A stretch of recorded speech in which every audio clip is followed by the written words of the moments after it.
minutes.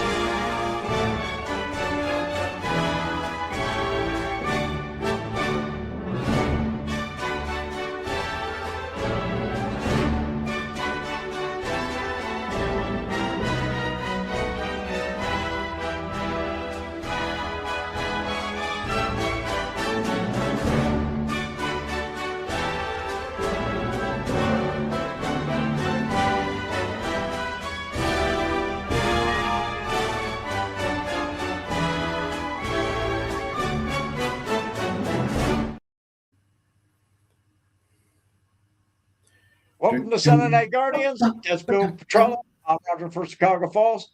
And we're late. We're late. We started 20 minutes ago, and I hit the live button, and it didn't go live for some reason. So we're not going to go through the whole. We talked on and on in the beginning. Let's get right to this weekend, Bill. That sounds good. Let's get right to it and go to the Nationals. They were young. They're hot. They came into town. And good riddance to them. And like I said, they barnstormed. They're going to do that all through baseball up until around the end of August, and then you'll see the Nationals, maybe even sooner, fall off. But they're young and they're hot, and I'm glad they're gone. But what happened next was worse. What about the Nats? The first game was the home run game for Tanner Bybee. I've never seen it. That's nuts. Give him batting practice. Batting practice. Yeah, that was bad. And then, that whole series, they're out of town. Here come the Dead Sox. They made themselves at home at the corner. Tanner Bybee, first pitch today. Have you ever seen somebody give up 5 home runs in one game in 3 innings and then give off his very first I had that vibe. It was going to be another oh God. That's it, man. He battled. He deserved that win today. You're right. Bybee did deserve that win because he battled back. Made some really tough pitches. Made some good tough pitches. He's got to get. And this is a thing that a lot of our starters need to do. They need to get an out pitch, man. We're getting 2 strikes on guys, and we're allowing them to foul off, throw ball, and then either walk or get a hit. We have got to come with that third strike pitch. And not necessarily to get a strikeout, but a ground ball or pop out or something. We're just giving these batters they're seeing too many pitches on our starters. Too many. Yeah. Too many. Man, I'll tell you, this is how I feel. We just, this is deja vu for us because we just did these first couple banners without going live. But we talked about, I said that it seems like they play down. When they against the competition they're facing, and it happened earlier in the year, and we just come out of Philly and sweep in Detroit, and then we went to Philly and played great baseball. We come home and young hot team, let them barnstorm. But this is a series. The Red Sox series is one that you can't lose. I said it. Don't matter what time of year it is, what month, what day. You shouldn't lose a team to a baseball team that's playing like the Red Sox. Man, do we help their batting averages? Good Lord. Yeah. Hey. Yeah. It's I know you talked about it already. I don't know if you can rehash it. Yeah. I feel like they're auditioning guys in the bullpen. That just it's ugly. You talk about Tim. Tell me about Tim Herron again. I was only half listening earlier, so I'll catch you. Yeah, sure. So Tim Herron has been just a mess. We talked about it 2 weeks ago. We said that when Sabrowski went down with his injury, we were in trouble because he was your out-getter, right? He was that guy that Vogt could really rely on. I need an out here. Boom. Sabrowski in, gets the out. And we're lucky that he doesn't have a major injury, right? That's good. But in the meantime, for those next 15 days, what have we had? We've had Tim Herron, who's been terrible.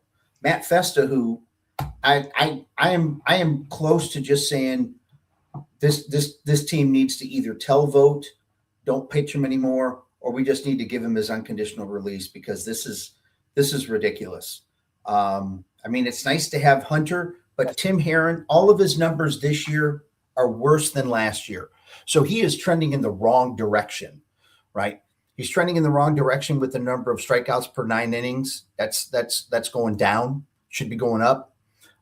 He's going down in his velocity too, and I thought I had that in front of me. I was looking at that earlier. Actually, yesterday I was looking at it because I kind of picked him as the person who I really felt needed to sit his butt down on the bench for a bit. But he has given up. Let me get to this. He has given up more hits per 9 innings than he did last year, more walks per 9 innings than he did last year. Slugging percentage is about the same. He is just a very, very different pitcher, and it's not good. I mean, it's just, I know he has 7 holds, but now he's got 2 blown saves, or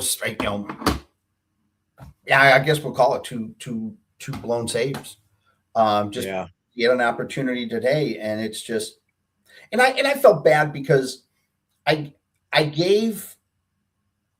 called the 3 H's the law firm today, right? So you had Heron, Hoyer, and then oh shoot, oh my gosh, I forgot other guy's name. Hold on. Holderman. And I feel bad for Holderman because I was kind of ripping him on social media, but he actually has been very good. So he's been very good until today. Yeah. Well, and even then it was, he got bases loaded. We could have had the out, Fairchild had a numbnut and just totally ruined the last chance. We could have been out of that inning, still up 4-3. And then next thing you know, they walk that ABS challenge, gave the Red Sox a run, and then 4.5 minutes later, it was 9-4. And then you could just see it in the at-bats. The at-bats after that for the Guardians were just like, we're done. Let's go to New York. So bullpen is a mess. It's a mess, and it needs to get fixed. And it's a shame because at the back end of it, you have best closer in baseball. Yeah. And because of him, we're ranked right now after this. I don't know where we're going to sit, but we're third best, second best bullpen in baseball. Well, past 2 days we gave up 9 runs. Up until we were the best bullpen in baseball, not counting the first 3 weeks of baseball. If you took that away, we were the best bullpen in baseball. That's not going to hold after this homestand.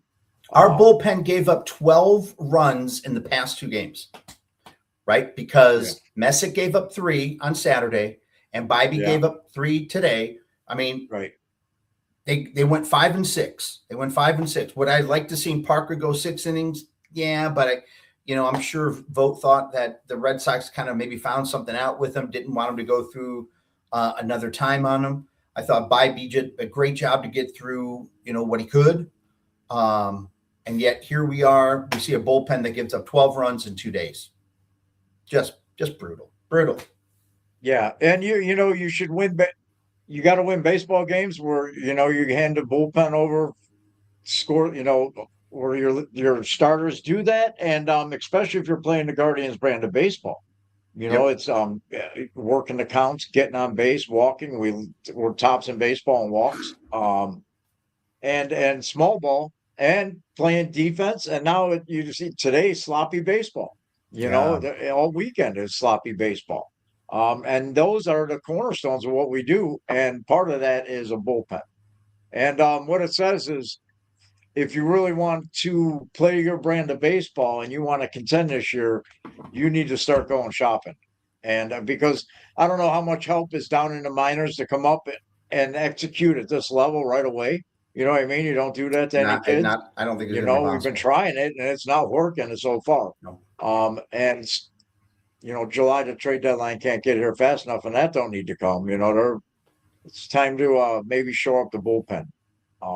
We're heading to New York. It's too late now, but let's see. We go to New York and Texas, and I'm not comfortable. No, Chicago. Is it New York and Chicago or New York and Texas? Texas, the Rangers. Oh, okay. Okay. Yeah, then we have the White Sox after that. No, we're going White Sox after. Got it. I know we got the Yankees twice. We got an away and a home with the Yankees. Yeah. I think I'm correct. Jesus. I think you're right. Yeah. My bad. I have circled that White Sox thing. Now they're only a game behind us. Yeah, we go Guardians, Rangers, or we go Yankees, Rangers, Yankees, Tigers, Brewers. We don't see. Where's the White Sox? Oh yeah, we got the White Sox. Yeah, Yeah. we don't see them for a while, Bill. Anyway, Oh, okay. All right. I thought we had the yeah, White Sox after the Yankees. My bad. no, no My bad. Tigers, Brewers, My Astros, bad. then the White Sox. Okay. All right. All right. I want to do it again because I loved it, and that's enough misery. I'm glad we kind of had a redo because we kind of really beat them up a little bit there the first time Yeah. around. Maybe that was maybe that was just us getting in our own, staying out of our own way, staying out of our own way. We got it Let's off go to our we got it off our chest. seventh inning stretch. We get away from the bad news. Have some fun about baseball, not about baseball. This is where we talk about something that was funny, strange, awesome, whatever. Positive. I got one. Go ahead, Bill. You go Can I first. do it? Here we go. Yeah. So the NCAA has had their Division One, Division Two, Division Three baseball playoffs, and Division Three is in the World Series right now. And then softball, which we talked about women's softball last week. So I'm going to focus mostly on Division One and Division Three. So in Division One, on the first night, the first day of all of these regional tournaments, right? The number 4 seed beat the number 1 seed in almost every single instance. I mean, this is on the same level of like a 16 seed upsetting a 1 seed in the NCAA basketball tournament. It was unbelievable. UCLA, the best, probably one of the best college baseball teams I've seen in the past couple of years, lost their first game. And when you go and you look at all the other number 1 seeds that lost to the 4 seed, if you go over to what happened in Eastlake the past couple of days, on Thursday, the number 8 seed East Texas Baptist upset the number one ranked, number 1 seed Denison Big Red Machine. And now they're only 2 wins away from a Division III World Series championship. It's incredible that you have these teams that are they're 4 seeds, right? Because in the regional tournament you only have 4 teams, right? And then when you get to the World Series, it's 8, right? It is unbelievable to see this, and there have been many that have remarked on social media that this could very well be more exciting than the NCAA first 2 rounds of the basketball tournament has been for the NCAA. So I just think it's a great time of year with college baseball. And if you haven't been able to watch some of this, man, you got to watch it because Division III is going to give their championship out on I think Wednesday or Thursday of this week. And if East Texas Baptist wins it, I don't remember the last time an 8 seed won a World Series. I'd have to go look. It may have been the past couple of years, but I don't think it's been for a long time where an 8 seed has won the World Series in D3. So great start to this playoff. You know what this can point to, and I'm glad we rehashed this because it lit something in me. And I read a lot about the travel baseball and the problems in high school sports. And the reason you're D3, the reason these teams are excelling and climbing to be elite baseball programs is because the big colleges are chasing the kids that are hitting X and velo kids, and they're chasing the kids that have the launch angle, and they're chasing the kids that throw 97, or whatever, you know what I mean? All the solid ball players, all your solid ball players, the hardworking ball players are going to JUCO junior college, and then getting into D2 and D3 school programs because forget D1. Unless you're hitting 430-foot bombs and striking out God knows how many times, because that's what they're looking for at D1 level. And the ball players, the real ball players, are going to these smaller schools and these smaller programs. And segue into that is our guest coming up in a couple of weeks. My buddy who's a coach in college baseball. I'm looking forward to that. I'm excited for that one. Yeah, but there's also the Division I kids who ride the bench and don't get the starting opportunities. They're some of the ones that have moved down to D3, and they're the stars on some of these D3 teams. You're right. So you're right. The NIL has really changed the landscape, and I think the teams that are embracing it or at least the coaches that are going out and promoting their school's program. I think they're Yeah. the ones who are having the success right now. Right. And a Good lot of point. those kids that aren't getting the opportunity at D1 level are those kids that work hard and they go there and they don't have the whatever pedigree or whatever it is that these, coaches are looking for to wow and and they're just hardworking kids. And you get a couple, give me a team of those kids. You know what I mean? Yeah, Give me a team of those kids. And I'll take that any absolutely. day. Um, all right. My seventh thing, I'm going to rehash it because I love this Go story. for it. And This is so I awesome. told This you is in our, I awesome. told you in our It's rehearsal, awesome. act surprised. Um, um, the 30-year-old Zoltar fortune machine prediction. A Missouri man named Houston proved that consistency and autotromic fortune telling can pay off big. He claimed a $1 million Powerball prize using a set of lucky numbers he received from Zoltar fortune telling machine in Las Vegas 30 years ago. He had been playing those exact same numbers on lottery games since the 1990s before finally hitting the grand prize, matching five numbers. He matched five numbers, he won $1 million. It's How about that? That's the crazy. game I play every once in a while. I get a ticket once a week, Man. and I use the same numbers I've been using for years. So that's Zoltar, and it's from the movie Big. I didn't know that they were real. So when I first saw the story, I thought it was a joke or whatever, and it's actually a true story. And the Zoltar machine does exist or did. I don't remember it from going to fairs or county fairs and I that. don't either. But I remember a machine that you dropped a quarter down the arm, but it wasn't the Zoltar that took it. I don't know, but that gives me life. That gives me hope. I've been playing the number. I hope I don't have to wait 30 years. I've been at it 10 with Henry. I added him 6 years ago. Oh, But really? I played at kids' birthdays, so I got my fingers crossed. You know what? In my wallet, I got a lottery ticket that fell in a puddle of water, and I folded it and I put it in my thing, and I can't get it apart. That's probably a $1 Really? million winner. I've been reading online. It said to freeze it. And I might be able to get it apart. So My that wife I just may got have a $1 million sitting in my wallet right now. I don't even know it. My wife got as a present from one of her families, because she teaches fourth grade. She got a couple lottery tickets, and one of them scratch off got $6. So I've got to go buy a couple. Got to go buy a couple on Monday. There, got to buy some. Hey, I don't know. I don't know what the Powerball or Mega's up to. Is it Mega that's up to like 400? they're up to but they're insane. They're 600 man. Give me $1 million. I'd be happy. I know. Give me $1 million Just and I'll saying. turn that into Just I don't need saying. 600. I don't need 600 million. It's I don't need 600 million. Let's go to our let's beat some people. You want to redo stand up, sit down because you had some Yeah, good let's go ones, ahead. man. You started. All You right, started off. I'll go first since you went first last time. This way, Yep. give you a breather. In rehearsal, you went first. My stand-up was for Stephen Vogt for pulling Slade Ciccone. He probably got us our only win on Friday night. I think he got the assist there, Skipper. You went to the bullpen again. We proved that it didn't. In the long run, it didn't help. But that got our first because he was struggling. He gave 5, and that was my stand-up was for the skip for Stephen Vogt. To sit down, I got to go. I got to do it again, Bill. If you dare travel to New York City these days, be extra safe in that miserable little league park they play in over in that rat-infested third world country called the Bronx. Yankee fans are just they're beyond the pale. Back in April, did you hear the story? There's a massive fight broke out in Yankee Stadium. No. Fans and they were mad.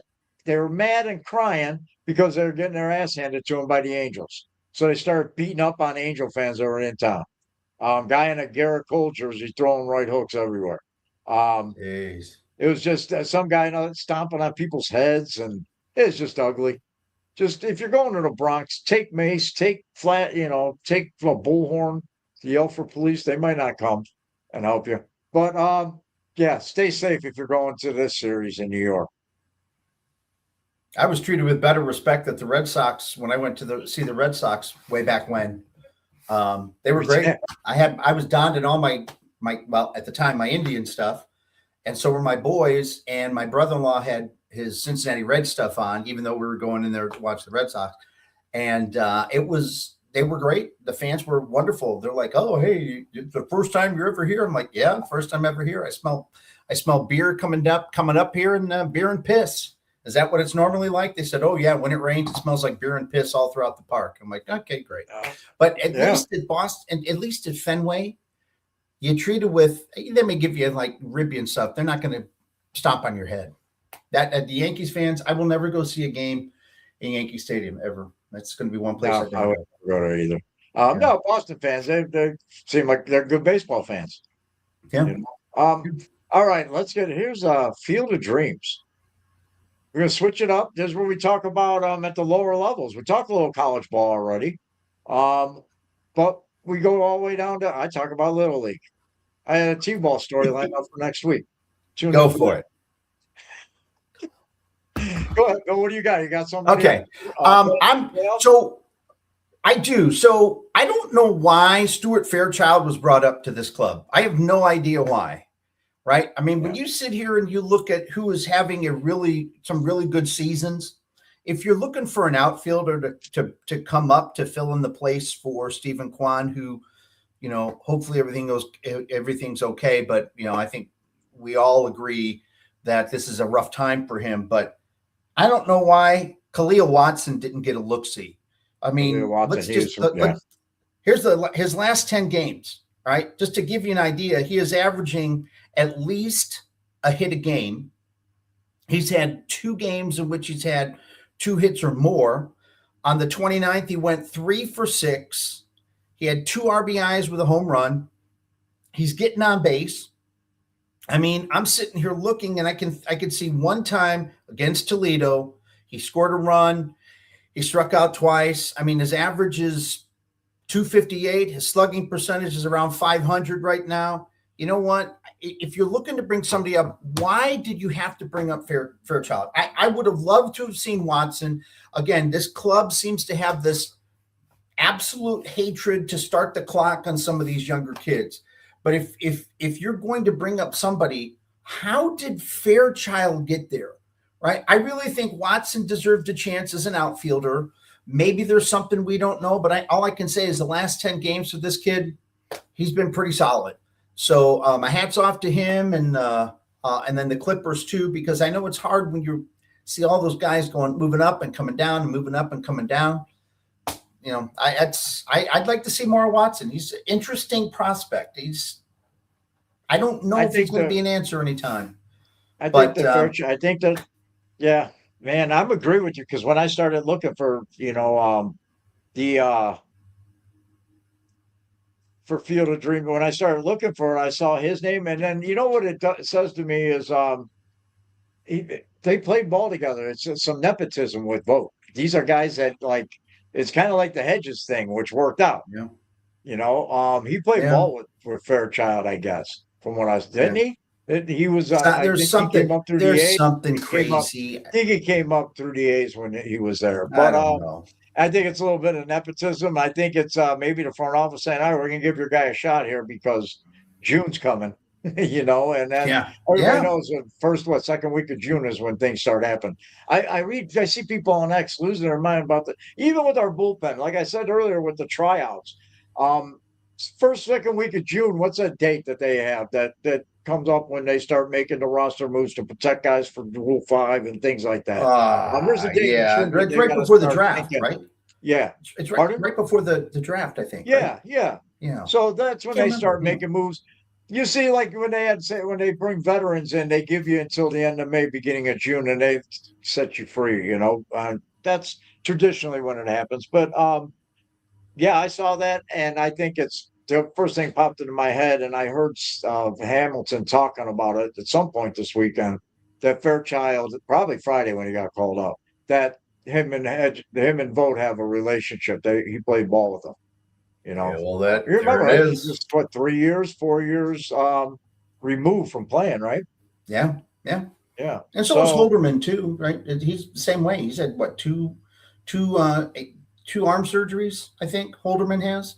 So we've got guys who haven't been in the big leagues for a couple of years, but I'm sorry, Fairchild, I would have given Watson a chance. Yeah, me too. Absolutely. That's my field. My field of dreams. I'm going to go with the surviving suburban league teams that are funneling into the critical regional semifinal matchups scheduled for next week. Twinsburg, Revere, Brecksville, and Stowe Monroe Falls. And Wow. one of the kids on is Zach Schobert. Just an offensive dynamite powerhouse, leading his team with a 429 batting average, 542 on base percentage. He has 27 hits he's collected. He's also top Incredible. conference leader with 17 runs scored. Him and then Incredible. there's you're gonna love this kid. We in our first edition, or in our rehearsal, I said we're gonna call it "You're My Paisan." We're gonna call this the Cleveland Guidos, or Okay. the Guido show. Here's a kid out of where's he? Brecksville, Broadview Heights. Enzo Di Coco. Enzo is he's an outfielder. Prep Baseball Reports top state prospect, and he's helped the Brecksville Bees deep into the playoff run. Enzo's going to do great things. Love You that keep working name. hard, Enzo. Huh? Love that name. Yes, man, I love it too. Taken after Enzo Ferrari. Oh my gosh, that's awesome. Dono Viosi, Enzo. Dono Viosi. Where Oh my is? Let's go gosh. to. We already did Guardians on the Farm. I think we kind of covered that, didn't we? Yeah, I did Field of Dreams with that. I wanted to pick that's for my Guardians Oh, one. okay, That's who I picked was Watson because okay. he deserves a chance to at least come up. I thought this would have been a great weekend to see him at home. You know, I thought that would have been a good thing, but obviously, Vogt had other ideas. Yeah, yeah. So Him and his that buddy was my Guardian. bringing up his pal. Yep. I'm going to go with this is something that I saw that our franchise, we lack the growth or the development of big time big league hitters. And that may be changing. The AAA Columbus Clippers are currently serving as major launching pad for the system's elite top tier hitting. Right now, shortstop Angel, I can't say his name. I always screw it up because I pronounce Yeah, it I know. Hold on. Let me. Geneo. Yaneo. Yeah. Top 100 shortstop prospect made massive splash home debut at Huntington. Blah blah blah. This kid right now, he's just playing great baseball. Your guy Watson, he put on a power show this week, including massive home run to left field, May 29th. Continues to play. He's killing the ball, and we got our 4A ball players, Juan Brito and Bo Naylor. I'm glad they brought Fairchild and not one of those two guys out. I'm glad Brito didn't. I don't want to keep seeing those guys bounce back and forth. And that's kind of a change because that's what they used to do. They Right. run you out there a million times. And then of course Ralphie is we're hitting the baseball. I didn't want to include those two. But with But Ralphie and Watson and Angel, I'd even we got some include. I'd hitters. even include. I'd even include Jace. How you pronounce it? La Violette, I think is the pronunciation for his last name. He's having a great year at for the Guardians too on the farm. I like this kid. He's another one of we do. You're right. This is now a group of people who are outfield help, right? It's not Yeah. just necessarily pitching help. We do have some good pitching and everything, but I like this. I like this group of hitters that we have. Maybe they're trying something different. Maybe they've decided they haven't been able to really draft good hitters recently. I do like these guys that they have. Yeah. But we'll see. We'll see. We had a good week last week, and then we had a 2-4 week this week. So, okay, Yep. Sarah. All right. Here's our fun part. It's all bullshit. Whatever has something happen that's just complete bullshit. We're probably on the same page with this. We may be on this one. Baseball. What's that? We may be today. You go ahead and go first. I know because how you said about, you had something you wanted to talk about. No, it's just bad for baseball. It's Bush League and it's Abner Uribe. And turn into a dugout and doing what do they call it? The cross chops.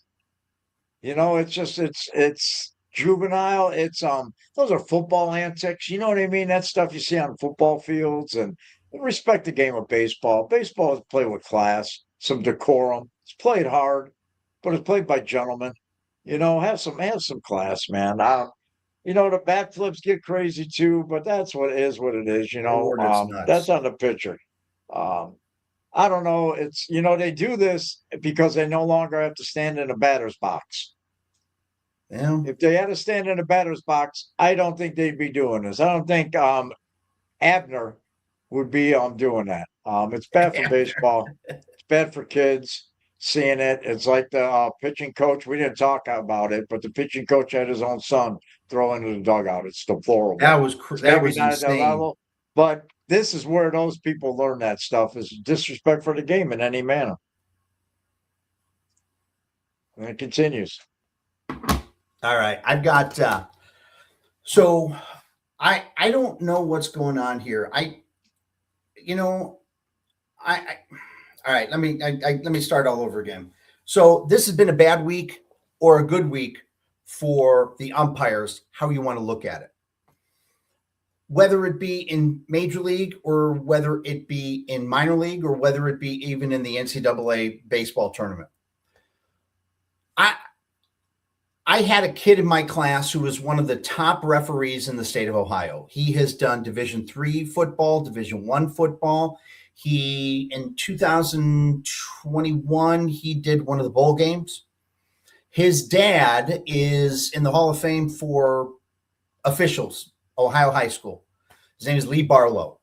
His son's name is Chad. And I had Chad for 2 straight years in my class, and Chad is a phenomenal. He's done everything. He'll do baseball. He's done basketball. He's done football.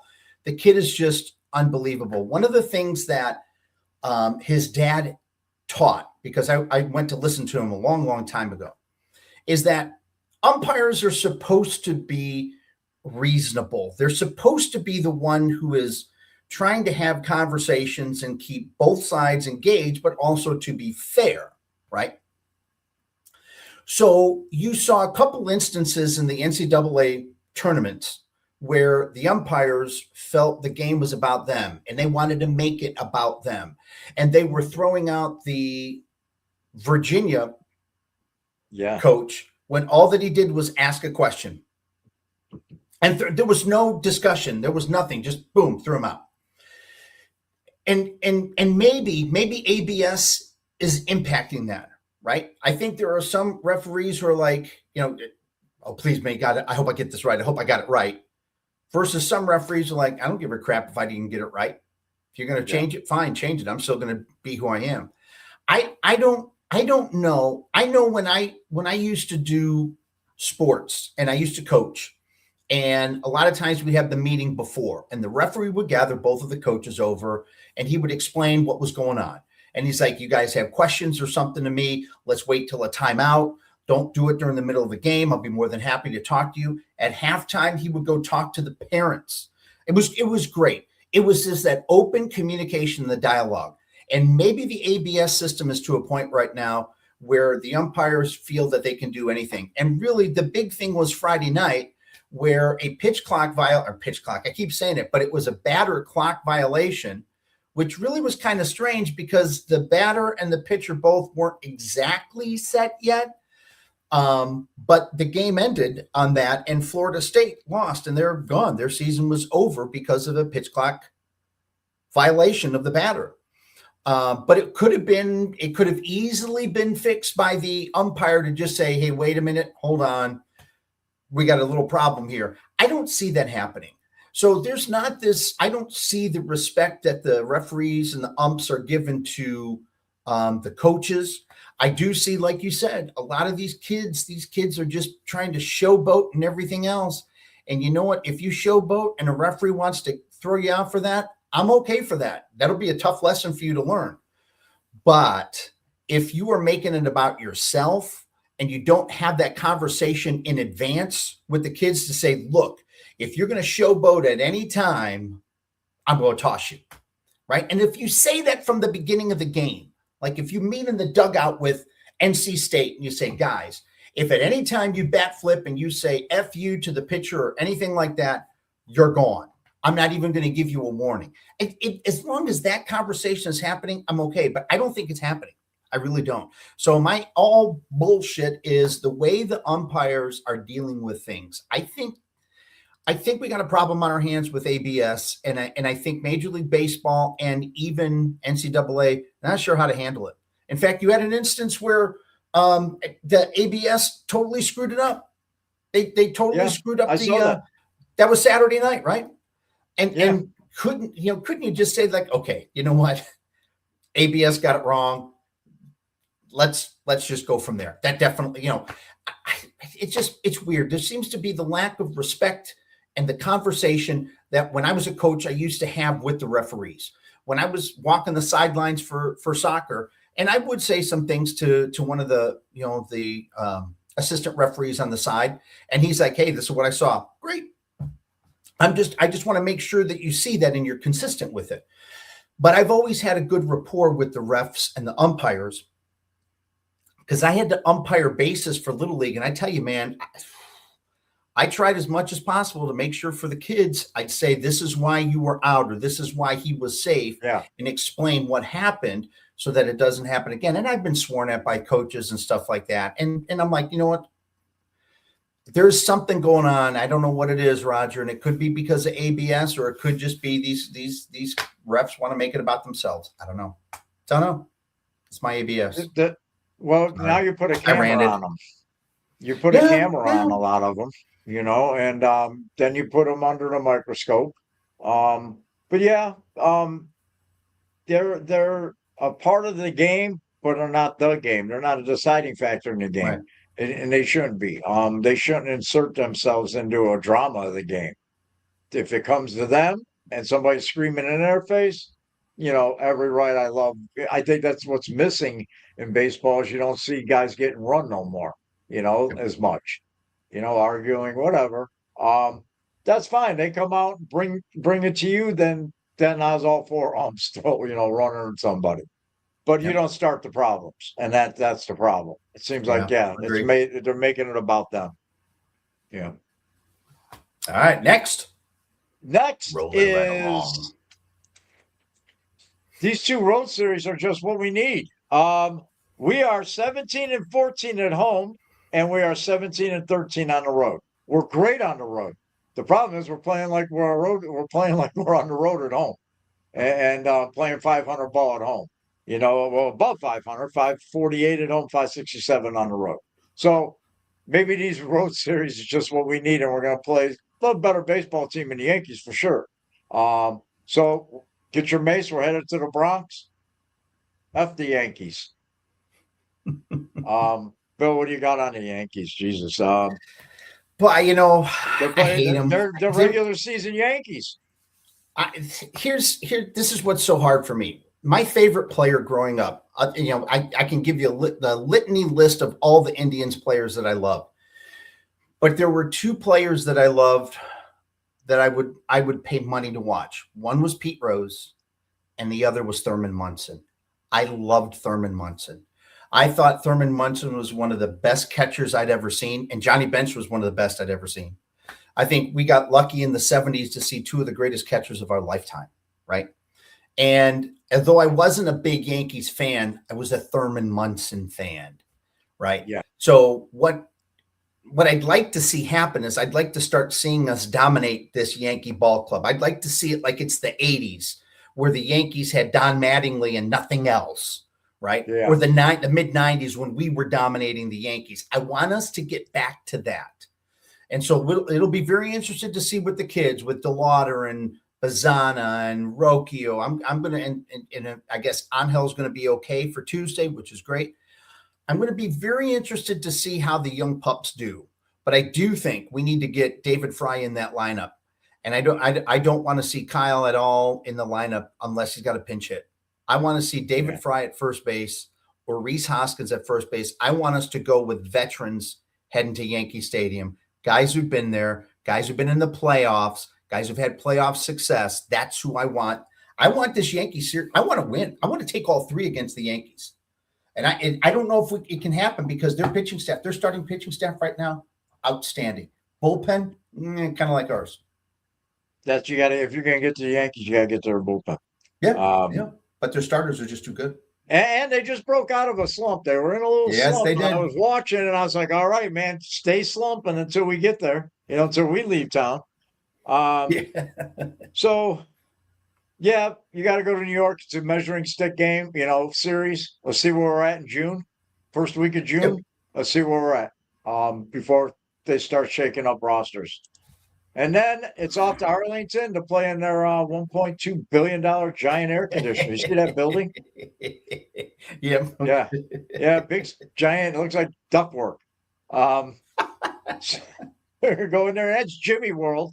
That's Jimmy World down there. And that's exactly, even though I'm going to break my rule, no Browns garbage here. I'm going to break Okay. it just for this. That's Oh. what Brook Park's going to be turned into, Arlington.